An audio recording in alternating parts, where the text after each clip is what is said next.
అధ్యాయం 3వ వచనం. ఫిలిప్పు, బర్తలోమయి, తోమా, శుక్రైన మత్తి, అల్ఫై కుమారుడు యాకోబు, తద్దయ్యను మారు పేరు గల 70. ప్రేమగల తండ్రి, పరిశుద్ధమైన దేవా, నమ్మకమైన తండ్రి, పెద్ద ప్రహిబ్రం ప్రార్థన మందిరం కొరకై స్తోత్రాలు, విదాస షేద్ గారి కొరకై స్తోత్రాలు, సిస్టర్ కొరకై వదరాలు, ప్రేమించిన మరి ప్రభావ ఇద్దరు బిడ్డల కొరకై సందీప్ కొరకు, సుష్మా కొరకు మేము స్థుతించి కనిపించి ఆరాధిస్తున్నాం. సందీప్ మరి ప్రభావ తన భార్య తను ప్రేమించిన సంతానం కొరకై స్తోత్రాలు, వారిని దీవించి ఆశ్రయించండి, బలపరచండి. చేతిగా చేసిన పరిచయం కూడా దీవించి ఆశ్రయించండి, బలపరచండి. నియామకుడిలో భాగంగా మరి ఆన్లైన్లో యూత్ మీటింగ్ కలిగి ఉండడానికి సహాయం చేసినందుకే వందనాలు. నీ ప్రియులతో పాటు నేను కూడా జాయిన్ అవ్వడానికి సహాయం చేసినందుకే వందనాలు. మేమందరం కలిసి నీ ఘనమైన మహిమగల దివ్యమైన వాక్యంలో నుంచి కొన్ని మాటలు ప్రభావ నాయన ధ్యానించుకోవడానికి, ప్రభావ మిమ్మల్ని గురించి పాడడానికి, కీర్తించడానికి సహాయపడుతున్నందుకే మిమ్మల్ని స్తుతించి ఆరాధిస్తూ ఈ సమయం దీవెనకరంగా ఆశీర్వాదకరంగా ఉంచండి. విశ్వాసంతో మీరు రక్తపక్షం తెచ్చుకుని యేసునామమున స్తుతించి ప్రార్థించి వేడుకొంచున్నాం తండ్రి. ఆమేన్. యేసు ప్రభు వారి శిష్యుల గురించి మనం ధ్యానిస్తా ఉన్నాము. ఈ రోజు మనము బర్తలోమయి గురించి చూస్తాం. మత్తయి సువార్త 10వ అధ్యాయం 3వ వచనంలో బర్తలోమయి ఈ బర్తలోమయి అనేటువంటి పేరుకి ఇంకొక పేరు ఏంటంటే నతనయేలు. నతనయేలే బర్తలోమయి అని కూడా పిలుస్తారు. ఎందుకు నతనయేలు అనే పేరు వాడకుండా బర్తలోమయి అనేటువంటి పేరుని ఎందుకు వాడారంటే ఈ పరిశుద్ధులని మత్తయి, నతనయేలు వీళ్ళిద్దరి పేర్లకి హీబ్రూలో అర్థం ఏంటంటే గిఫ్ట్ ఆఫ్ గాడ్, దేవుని బహుమతి లేక దేవుడే నాకు బహుమానము అనేటువంటి అర్థం ఇచ్చేటువంటి పేరు. అందువల్ల కన్ఫ్యూజన్గా ఉంటుందని బహుశా ఈ సువార్థికులు ఈ బర్తలోమయి పేరుని నతనయేలు పేరుకు బదులు బర్తలోమయి అని రాస్తుంటారు. మెట్టుకు ఈ యొక్క నతనయేలు లేక బర్తలోమయి గలిలేలోని కానా ఊరివాడు. మనకు తెలుసు కదా, యోహాను సువార్త 2వ అధ్యాయంలో కానా అనేటువంటి ఊరిలో యేసు ప్రభు వారు నీటిని ద్రాక్షారసంగా మార్చి యేసు ఈ సూచక్రియ చేసిన కనుక ఆయన శిష్యులు తన మహిమను బయలుపరిచను, అందువల్ల ఆయన శిష్యులు ఆయన ఎందుకు విశ్వాసం ఉంచిరి అని రాయబడింది. ఆ ఊరివాడు ఈ యొక్క నతనయేలు. ఈయన డాక్టర్ ఆఫ్ జూవిష్ లా, అంటే ఈ యొక్క ధర్మశాస్త్రములో నిష్ణాతుడు. ఈ యొక్క నతనయేలు ఎవరంటే ఫిలిప్కి స్నేహితుడు, ఫ్రెండ్ ఆఫ్ ఫిలిప్. ఈ నతనయేలు సిరియా, పృగ్గియా, నార్థన్ ఇండియా, ఆర్మేనియా ఈ ప్రాంతాల్లో సువార్త చేశాడని చరిత్రకారులు చెప్తా ఉన్నారు. అంటే ఇండియా యొక్క నార్థన్ పార్ట్లో కూడా ఆయన సువార్త ప్రకటించినాడు. AD 70లో ఆయన అస్టేజస్ అనేటువంటి ఆ యొక్క రాజు ద్వారా అతను హతసాక్షి అయినాడు. నతనయేలు అతన్ని రెండంతలుగా ఏం చేస్తారంటే శిక్ష విధించినారు. అతని చర్మాన్ని కూడా ఒలిచారు అని చరిత్ర చెప్తా ఉంది. సిలువ కూడా వేశారు అని చరిత్ర చెప్తా ఉంది. మెట్టుకు క్రీస్తు కొరకై హతసాక్షి అయినాడు ఈ యొక్క నతనయేలు. చివరి వరకు కూడా నమ్మకంగా ఉన్నాడు. ఈ నతనయేలు గురించి క్లుప్తంగా ఇది. ఇతనికి ఇంకొక పేరు ఏంటంటే బర్తలోమయి. అది బర్తలోమయి లేక నతనయేలు. ఇతని గురించి కొన్ని సంగతులు చూడడానికి ప్రయత్నం చేస్తాం. మొదటిది, ఈ పేరుకి అర్థం ఏంటంటే గిఫ్ట్ ఆఫ్ గాడ్, అంటే దేవుని బహుమతి అని అర్థం. బహుమతి అనగానే మనకి వెంటనే ఆదికాండంలో లేయా అన్న మాట మనకు గుర్తు వస్తుంది కదా. ఆదికాండం 30వ అధ్యాయం 20వ వచనంలో దేవుడు లేయా అంటది, నేను యాకోబునికి దేవుడు నాకు మంచి బహుమతి ఇచ్చాడు, నేను యాకోబునికి 6 కుమారులు కని ఉన్నాను అని అతనికి జబూలూను అనేటువంటి పేరు పెడుతుంది కదా. మంచి బహుమతి అనేటువంటి మాట అక్కడ మనకి కనబడతా ఉంది. దేవునికి వాక్యంలో ఈ బహుమతి గురించి ఇంకొక 2 పదాలు చూసినట్లయితే, మొదటి పదము కీర్తన 85వ అధ్యాయము 12వ వచనంలో కీర్తనాకారుడు అంటున్నాడు, యెహోవా ఉత్తమమైన దాన్ని అనుగ్రహించును. అది గుడ్ రివార్డ్, లేకపోతే ద బెస్ట్. దేవుడు ఎప్పుడు కూడా ఉత్తమమైనది, శ్రేష్టమైనది అనుగ్రహిస్తాడు. అది మనం అనుకుంటాము, మనం త్వరపడి దేవుడు మన ప్రార్థన ఆలకించట్లేదు, లేకపోతే నాకు ఇవ్వట్లేదు అని అనుకుంటాం. కానీ కాదు, దేవుని సమయం అనేది ఉంటుంది. ఉదాహరణకి అబ్రహాం వేచి ఉన్నాడు, దేవుడు ఉత్తముడైనటువంటి కుమారుడిని ఇస్సాకుని అబ్రహాంకి ఇచ్చాడు. ఇస్సాకు ఎంత మంచివాడు అంటే, మరి బలి అర్పించేటప్పుడు మీకు తెలుసు కదా, ఆదికాండం 22వ అధ్యాయంలో బంధించేటప్పుడు కత్తి పైకి ఎత్తినప్పుడు కూడా నోరు తెరవలేదు. సిలువలో యేసు ప్రభువారు నోరు తెరవనట్లుగా ఇస్సాకు కూడా, ఎందుకు తండ్రి నా మీద కత్తి ఎత్తుతున్నావు, దేవుడే మరి దహన బలికి గొర్రెపిల్లలు చూసుకుంటావని చెప్పావు కదా నువ్వు, మరి చెప్పిన మాట ఏమైపోయింది, మాట తప్పుతున్నావా అని అడగలేదు. చూసారా, ఇస్సాకు విత్తనం వేస్తే అందుకనే 100 ఫలం కలిగింది. ఎందుకంటే 100 విధేయత ఇస్సాకులో ఉంది. అది మంచి కుమారుడిని, మంచి బహుమతిని అబ్రహాముకి దేవుడు అనుగ్రహించాడు. అది దేవుడు ఎప్పుడు కూడా శ్రేష్టమైన ఇస్తారు. ఇలాగే సిమిలర్గా మనము నూతన నిబంధనలో చూస్తే జకర్యా ఎలిజబెతులు వారిద్దరు కూడా కాలం గడిచినటువంటి వృద్ధులైపోయినారు. దేవుని కొరకు ప్రభు యొక్క సకలమైన ఆజ్ఞల చొప్పును న్యాయ విధుల చొప్పును నిరపరాధులుగా నడుచుకున్నారంట. అది చాలా కష్టమైనటువంటి, లేకపోతే చాలా గొప్పదైనటువంటి మాట వారి విషయంలో రాయబడింది. అన్ని ఆజ్ఞలను అనుసరించి నడుచుకోవడం అనేది ఒక మనిషికి చాలా చాలా కష్టం. దేవుడు సహాయం చేస్తే తప్ప, దేవుడు నడిపింపు ఉంటే తప్ప, మనం ఏదో ఒక ఆజ్ఞలో జనరల్గా మనం కామన్గా మాట్లాడుకుంటే ఏదో ఒక బలహీనత, ఏదో ఒక ఆజ్ఞలో మనం ఏమవుతా ఉంటే తొట్టిల్లిపోతూ ఉంటాం. యాకోబు తను రాసిన పత్రికలో ఆయన చెప్తున్నాడు, మనము అనేక విషయంలో 3వ అధ్యాయం అనుకుంటాను, అనేక విషయాల్లో తొట్టిల్లిపోతున్నాము అని రాశాడు. ఒక విషయం కాదు, అనేక విషయాల్లో మనం సర్వసాధారణంగా ఏమవుతూ ఉంటామంటే కాలు జారిపోతూ ఉంటుంది, తొట్టిల్లిపోతూ ఉంటాము, తెలిసి పడిపోతామని. అయినా కూడా ఉదాహరణ సెల్ ఫోన్ ఉంది, చూడకూడదని తెలుసు, కానీ ఎంతమంది ఉండగలుగుతున్నారు చెప్పండి. అది అంటే చాలా ఈజీగా, చాలా సులువుగా మనం ఏంటంటే దారి తొలగిపోయేటువంటి మనసు కలిగిన వారం. అది అయితే ఇస్సాకులో అది లేదు కదా, జకర్యా ఎలిజబెత్లో కూడా అది లేదు. ప్రభు యొక్క సకలమైన ఆజ్ఞల చొప్పున నిరపరాధులుగా నడుచుకుంటున్నారంట. అది ఎంత మంచి మాట. చాలా భక్తి కలిగినటువంటి వారు. అటువంటి వారికి దేవుడిచ్చిన బహుమతి ఏంటి? ఎందుకు బహుమతి అనే పదం వాడుతున్నారంటే అక్కడ గర్భఫలం యెహోవా ఇచ్చే బహుమానం కదా, కుమారులు ఆయన అనుగ్రహించే స్వాస్థ్యం, ఆయన ఇచ్చే బహుమతి పిల్లలు. కనుక దేవుడు ఎలాంటి వాడిని ఇచ్చాడంటే బాప్తిసం ఇచ్చే యోహాను పుట్టుకతోనే పరిశుద్ధాత్మ పూర్ణుడు కదా, ఎన్నో గొప్ప కార్యాలు. స్త్రీని కలిగిన వారిలో యోహాను కంటే గొప్పవాడు లేడని చెప్పాడు యేసుప్రభువు వారు. అంతగా విధేయత చూపించినటువంటి వాడు. అది మెట్టుకు అటు అబ్రహాముకి ఇస్సాకుని మంచి బహుమతిగా, లేక జకర్యా ఎలిజబెత్లకి ఎవరిని, యోహానుని బహుమతిగా ఇచ్చినట్లు దేవుడు నీకు నాకు కూడా ఆయన ఆజ్ఞలు కట్టడలు మనం అనుసరించి నడిస్తే ప్రభు ఏం చేస్తాడంటే జ్ఞానము, తెలివి, వివేకము కదా, అడగకపోయినా సొలొమోనుకి ఏమి ఇచ్చాడంట? జ్ఞానం ఒకటే అడిగాడు, కానీ జ్ఞానంతో పాటు అన్ని కూడా ఇచ్చాడు. నువ్వు అడగకపోయి నువ్వు వీటిని కూడా నీకు ఇచ్చుచున్నాను అన్నాడు ప్రభు. ఆ రీతిగా మంచి వాటిని, ఉత్తమమైన వాటిని, శ్రేష్టమైన వాటిని దేవుడు అనుగ్రహించేవాడు. ఇంకొక మాట చూస్తే హెబ్రీయులకు రాసిన పత్రిక 11వ అధ్యాయం 24వ వచనములో ప్రతిఫలముగా కలగబో బహుమానమందు దృష్టి ఇచ్చాడంట మోషే. ఐగుప్తు సింహాసనాన్ని తృణీకరించాడు, వద్దనుకున్నాడు. ఫరో కుమార్తె యొక్క కుమారుడని అనిపించుకోలేదు. పైపెచ్చు ఇశ్రాయేలు ప్రజలతో శ్రమ అనుభవించడానికి, పోనీ అది రాజు అవ్వకపోతే పోయాడు, ఏదైనా ఉద్యోగం సద్యోగం ఇంకోటి ఏదైనా మంచిదాన్ని ఎంచుకుంటున్నాడా? కాదు, శ్రమ అనుభవించడం మేలని యోచించాడు. ఎందుకు మోషే నువ్వు ఇలాగా యోచించావు అని ఎవరైనా అడుగుతారేమో అని పరిశుద్ధాత్ముడు ముందుగానే, లేకపోతే మనకి ఆ ప్రశ్న తలెత్తుదేమో అని హెబ్రీ 11:24లో దేవుడు రాయించి పెట్టాడు. ప్రతిఫలముగా కలగబో బహుమానం, దేవుడిచ్చే బహుమానం మీద పెట్టుకున్నాడు దృష్టి కదా. మీ ధైర్యం విడిచిపెట్టకుడి, దానికి ప్రతిఫలముగా గొప్ప బహుమానము కలుగును రాయబడింది హెబ్రీయులకు రాసినటువంటి పత్రికలో 10వ అధ్యాయం అనుకుంటాను. మెట్టుకు సంగతి అక్కడ ఈ యొక్క నతనయేలు లేక నతనయేలుకి అర్థం ఏంటంటే దేవుని బహుమతి, గాడ్స్ గిఫ్ట్. అది దేవుడిచ్చే బహుమతి కూడా ఎప్పుడు ఎలా ఉంటుందంటే, దేవుడు ఏదైనా ఒక బహుమతి ఇవ్వాలనుకుంటే అది నిత్యము నిలుస్తుంది కదా, ఆయన నిబంధన నిత్యము నిలుస్తుంది, శ్రేష్టమైనటువంటి. రెండవది యోహాను సువార్త 1వ అధ్యాయము 47వ వచనంలో ఈ నతనయేలు గురించి యేసు ప్రభువు వారు ఒక మాట అన్నాడు. యోహాను సువార్త 1వ అధ్యాయము 47వ వచనం. యేసు నతనయేలు తన ఎదుగు వచ్చి చూచి, ఇదిగో ఇతడు నిజముగా ఇశ్రాయేలీయుడు. నిజముగా ఇశ్రాయేలీయుడు, నిజముగానే మాట కొన్ని సందర్భాల్లో రాయబడింది బైబిల్లో. ఉదాహరణకి కీర్తనలో ఒక మాట రాయబడింది, అది చదువుతున్నాను.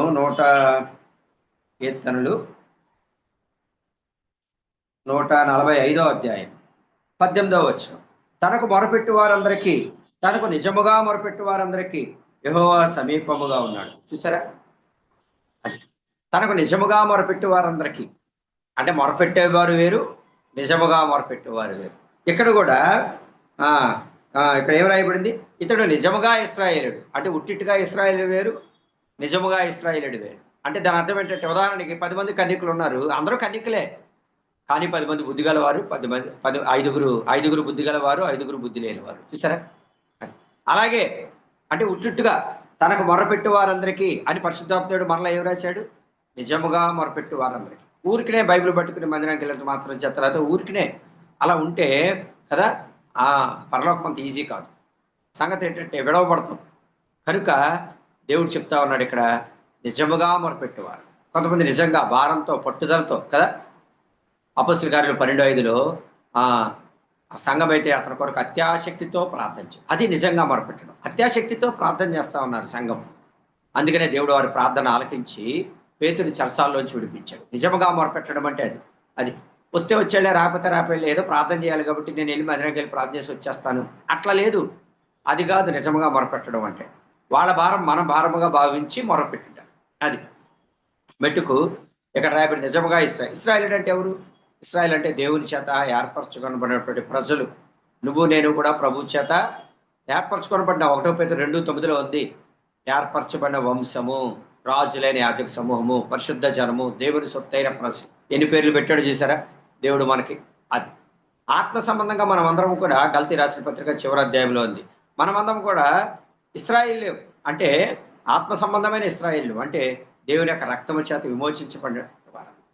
యాక్చువల్గా వాగ్దాన నిబంధనలు దేవుడు అన్నాడు కదా, నశించిన గొర్రెల యొద్దకే ఇశ్రాయేల్ యొద్దకే నేను పంపడ్డాను కానీ మీ యొద్ద కాదంటాడు. కనాను స్త్రీతో పిల్లలు రొట్టెముక్క తీసుకుని ఒక్క పిల్లల వేడికి యుక్తం కాదంటాడు.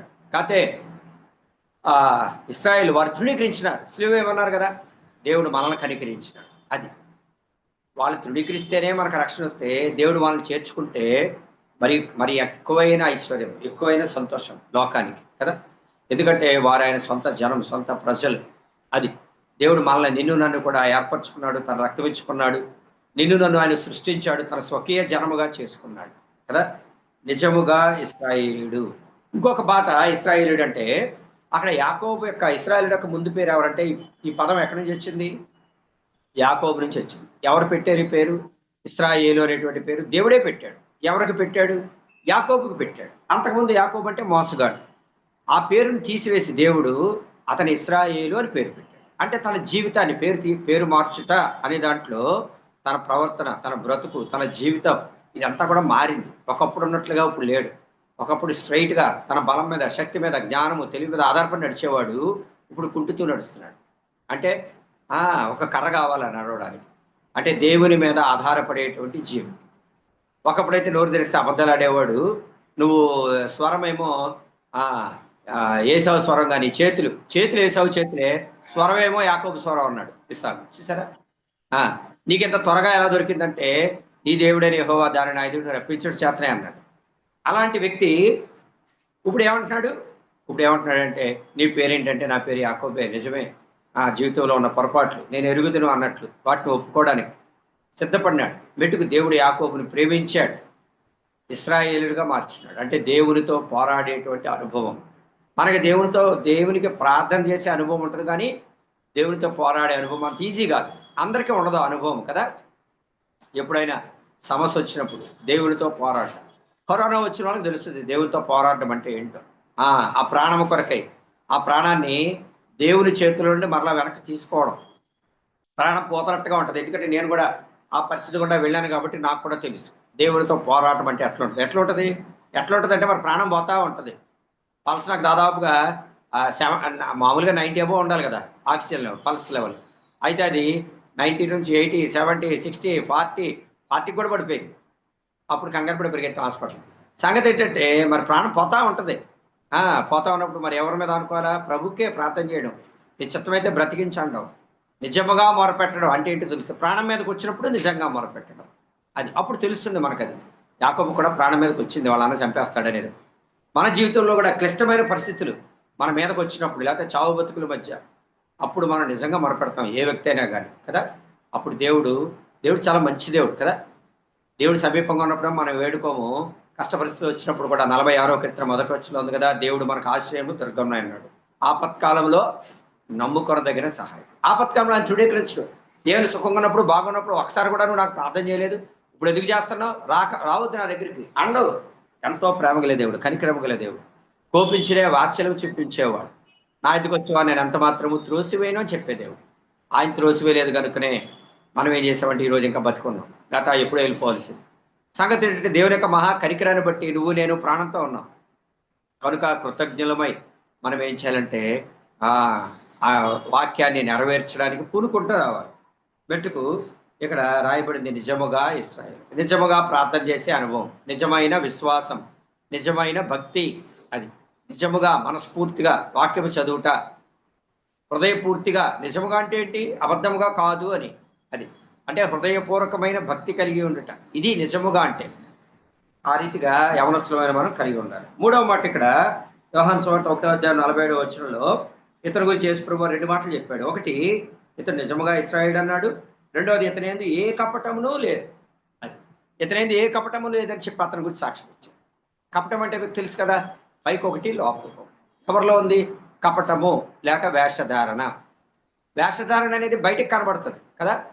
ఇప్పుడు ఏదైనా వేషాన్ని ధరించుకున్నాం అనుకోండి, ఫలానా వాళ్ళు ఈ వేషం వేశారు, ఒరిజినల్గా ఈ వ్యక్తి ఇలాంటి వాడు, కానీ ఇతను వేరే వాళ్ళ వేషం వేసుకున్నాడు అని కనబడుతుంది బయటికి. కపటం అనుకోండి బయటికి కనబడదు. కపటం కలిగిన వాడి యొక్క మాట ఎలా ఉంటుందంటే, పైకి బాగున్నారా అంటాడు కానీ అంటే వారం లేనితనం. వారం లేనప్పుడు, మనం ఒక మనిషి అంటే ఇష్టం లేనప్పుడు పైకి ఒకటి మాట్లాడతాం కానీ లోపల ఇంకో ఉద్దేశం ఉంటుంది. అది ఒకే మనిషి 2 రకాలుగా ఉంటాడు. లోపల ఆంతర్యం వేరు, పై రూపం వేరు. యేసు అందరిని ఎరిగినవాడు, ఆయన మనిషిని ఆంతర్యముని ఎరిగినవాడు అని రాయబడింది యోహాను సువార్త 2వ చివరి వచనంలో. కనుక యేసు తను వారి వశము చేసుకోలేదు. ఎందుకంటే హృదయం యొక్క లోతులోనికి తొంగి చూస్తాడు ఆయన, మన హృదయం ఆయన వైపు ఎలా ఉంది. అది పెట్టుకు కపటము అంటే పైకి ఒకలాగా లోపలికి ఒకలాగా, అంటే వేషధారణ జీవితం. శాస్త్రులు పరిశీలికి ఆ లక్షణం ఉండేది. వాళ్ళు యేసుప్రభుని నువ్వు సద్బోధకుడు అని, లేకపోతే అదేని ఇదేని ఆయన పొగిడి నువ్వు చెప్పు ఇప్పుడు ఈ స్త్రీని రాళ్ళతో కొట్టాలా వద్దా, ఇలాగా. అంటే వాళ్ళ ఉద్దేశం ఏంటి, లోపల ఉద్దేశం ఏంటంటే ఏదో ఒక రకంగా ఆయన మాటల్లో చిక్కుపరచాలి, లేకపోతే ఏదో రకంగా ఆయనలో తప్పు పట్టాలి, ఇది వారి ఉద్దేశం. అందుకని యేసుప్రభు వారు శాస్త్రుల పరిశీలిని బాగా గద్దిస్తూ వచ్చినాడు. సున్నము కొట్టిన సమాధులని, మీరు లోపల అజితేంద్రతో కుళ్ళుతో ఉన్నారు, మీరు చెప్పుదురే కానీ వాటిని చేయరు, ఇట్లా వారిని గద్దిస్తూ వచ్చినాడు. కపటము లేకపోతే వేషధారులు ఏంటంటే దేవుని రాజ్యాన్ని స్వతంత్రించుకోలేరు. అది మనలో ఉండకూడదు, ఇతరులో లేదు. ఎవరిలో? నతనయేల్లో ఏ కపటము లేదండి. అది నెక్స్ట్ ఇంకొక మాట ఈ నతనయేలు గురించి.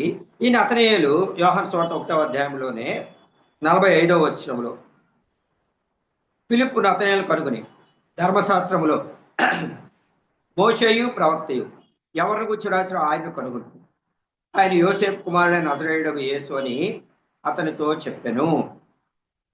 ఇక్కడ నతనయేలు అంటున్నాడు, నతనయేలు అంటున్నాడు 49 నతనయేలు బోధకుడా, నీవు దేవుని కుమారుడు, ఇశ్రాయేలు రాజువు అని ఆయనకు ఉత్తరం ఇచ్చి. చూసారా, ఫిలిప్పు చెప్పగానే నతనయేలు లోబడ్డాడు. ఇప్పుడు ఎందుకు లేదు, తర్వాత వస్తాను, పోస్ట్ పోన్ చేయలేదు.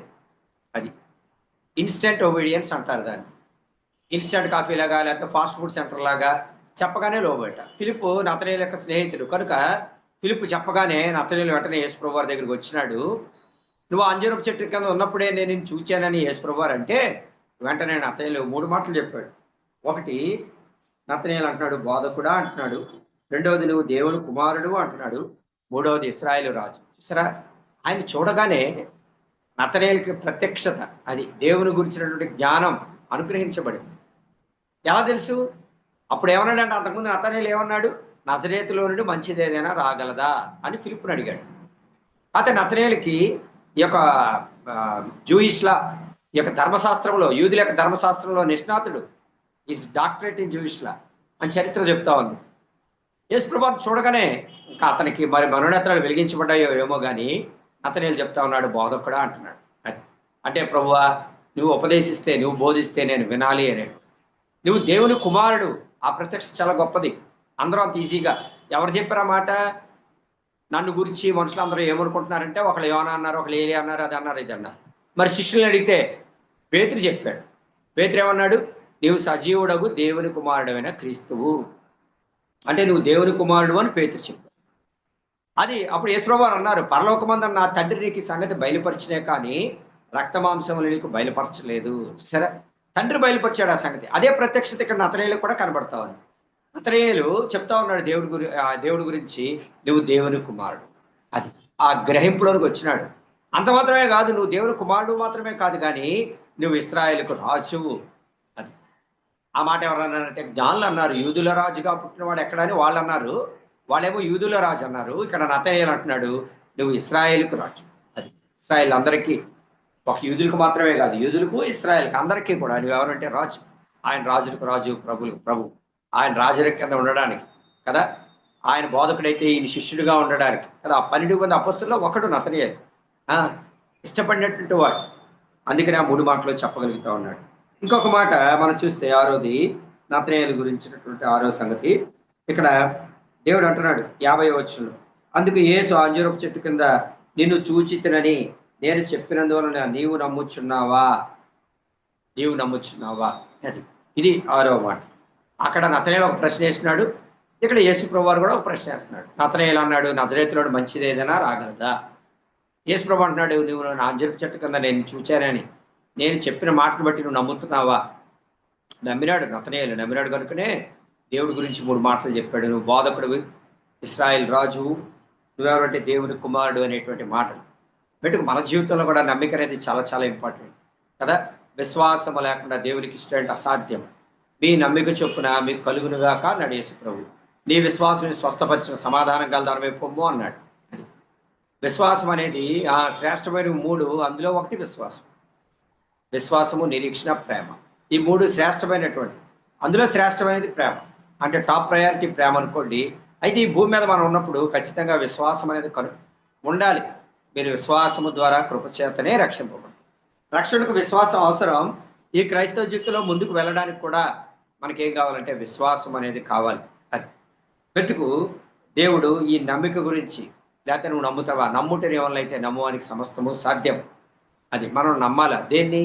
దేవుని యొక్క వాక్యాన్ని, ఆయన మాటని ఏమీ సందేహింపకుండా నమ్మాలి. 26వ కీర్తన మొదటి 2 వచనాల్లో ఏమీ సందేహింపకుండా యెహోవాయందు నమ్మకించుచున్నాను అని. చివరిగా ఈ నతనయేలు గురించి ఇంకొక మాట, యోహాను సువార్త 1వ అధ్యాయం 50వ వచనంలో యేసు ప్రభువారు అంటున్నారు, వీటి కంటే గొప్ప కార్యములు చూతువు.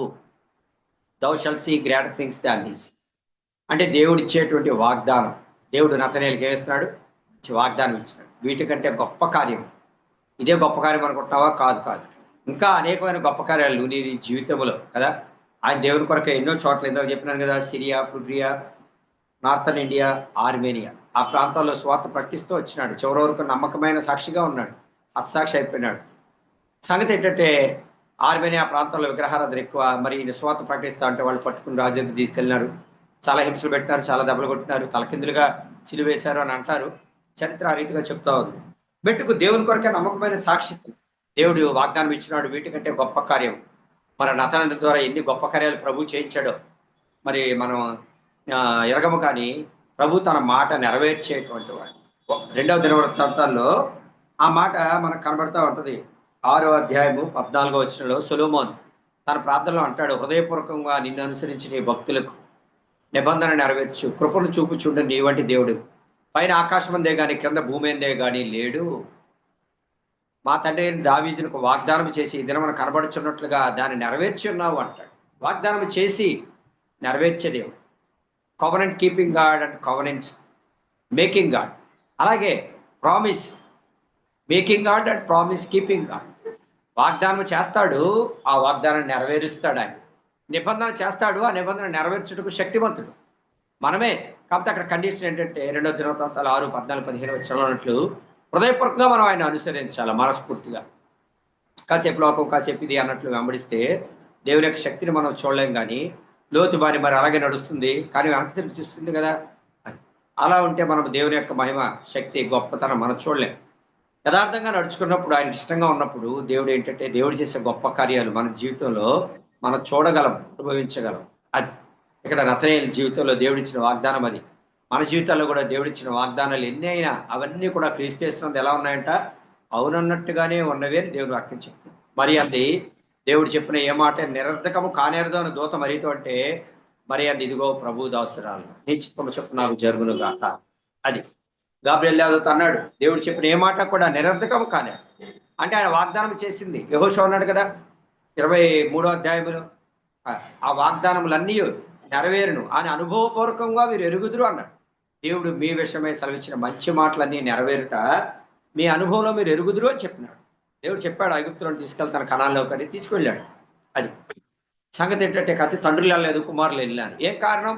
వారు అరణ్యంలో తప్పిపోయినారు, రాలిపోయినారు, సందేహించినారు, దేవుని మీద తిరగబడ్డారు. ఎన్నో కారణాలు కదా.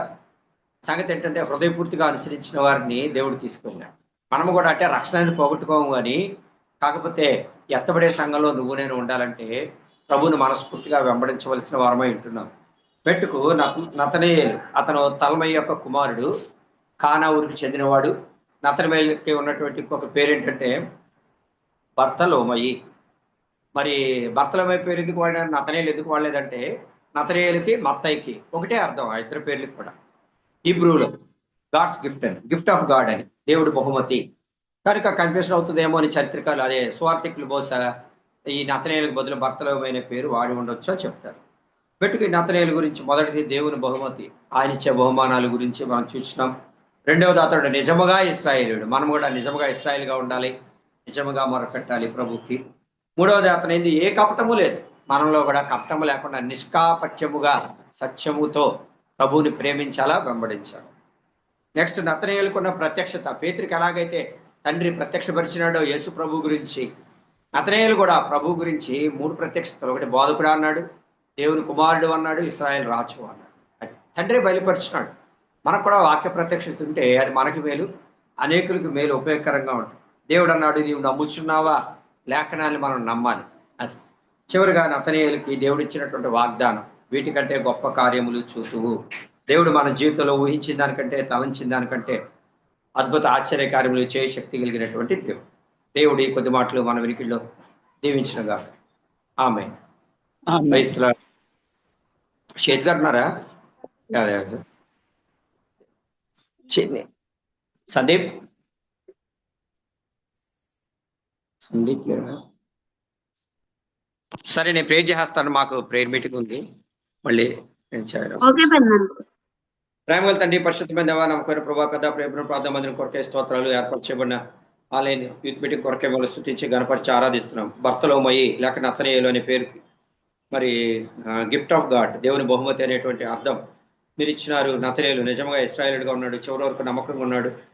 దైవ తండ్రి విడిచిపెట్టలేదు ప్రభా, నేను పారిపోలేదు, తప్పుకోలేదు. దేవా, నీవు దేవుని కుమారుడు అన్నాడు, ఇశ్రాయేలు రాజు అన్నాడు. దైవ తండ్రి నమ్మకమైన ప్రభా, బోధకుడా అన్నాడు. మిమ్మల్ని గురించిన ప్రత్యక్షత ఎరుగుదల కొరకే స్తోత్రములు. మేము కూడా మా జీవితంలో మిమ్మల్ని అంతకంతకు ప్రభా నాయన బాగా ఎరగలిగినట్లు సహాయం చేయండి, మమ్మల్ని నూతనపరచండి. సంవత్సరములు జరుగుతుండగా నీ కార్యం నాలో నూతనపరచము అన్నాడు హబక్కు. ఆ రీతిగా ప్రభా మా జీవితంలో మీ కార్యం నూతనపరుస్తురండి. దైవ తండ్రి నమ్మకమైన ప్రభా, పెద్దప్పులో ఉన్న ప్రతి ఒక్క మందిరం కొరకే స్తోత్రాలు. ప్రభా నాయన బాధ్యత గల సహోదరులందరి కొరకు వందనాలు, స్తుతులు, స్తోత్రాలు చెల్లిస్తా ఉన్నాం. దీవించి ఆశ్రయించండి. ప్రత్యేకంగా యవనస్తులందరి కొరకే స్తోత్రాలు, వారిని దీవించి బలపరచండి, మీ సన్నిధిని తోడుగా ఉంచండి. వందనాలు చెల్లించుకుంటూ ఘనపరిచి ఆరాధిస్తాం. యేసు నామమున స్తుతించి ప్రార్థించి వేడుకొంచున్నాం తండ్రి. ప్రేమ, ప్రభువైన యేసుక్రీస్తు వారి కృప, పరిశుద్ధాత్మక అన్యోన్య సహవాసం, ఆదరణ మనకి ఇప్పుడు ఎల్లప్పుడు సదాకాలం తోడేండి నడిపించును గాక. ఆమేన్.